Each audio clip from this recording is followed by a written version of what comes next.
हसमुख अपने दोस्तों के साथ बैंकॉक की यात्रा पर जा रहा था।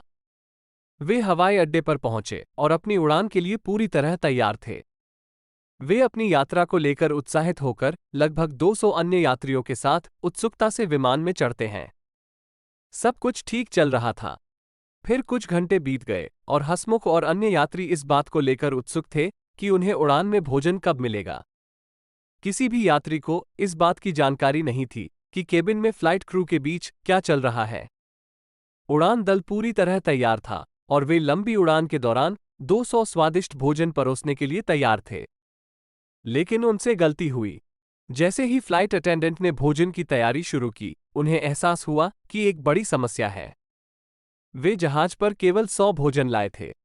वे बहुत तनाव में थे क्योंकि उन्हें यकीन था कि इससे फ्लाइट में झगड़े होंगे, क्योंकि कोई भी अपना खाना छोड़ने को तैयार नहीं होगा। इसलिए उन्होंने चर्चा करना शुरू किया और योजना बनाई कि वे समस्या को कैसे संभालेंगे और यात्रियों को समाधान पेश करेंगे। तभी एक चतुर फ्लाइट अटेंडेंट को एक बढ़िया आइडिया सूझा। उसने बाकी स्टाफ को यह विचार बताया और वे सभी सहमत हो गए। कुछ मिनट बाद वो घबराई हुई इंटरकॉम पर आई और एक आश्चर्यजनक घोषणा की।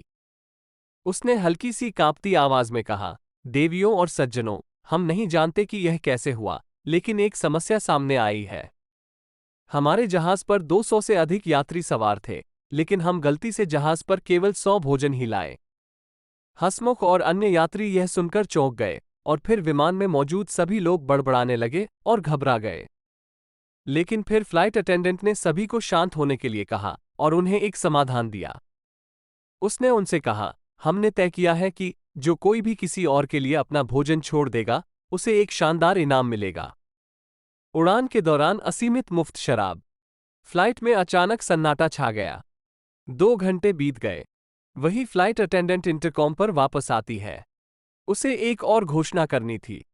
वो इंटरकॉम पर आती है और यात्रियों से कहती है, देवियों और सज्जनों, एक महत्वपूर्ण घोषणा है।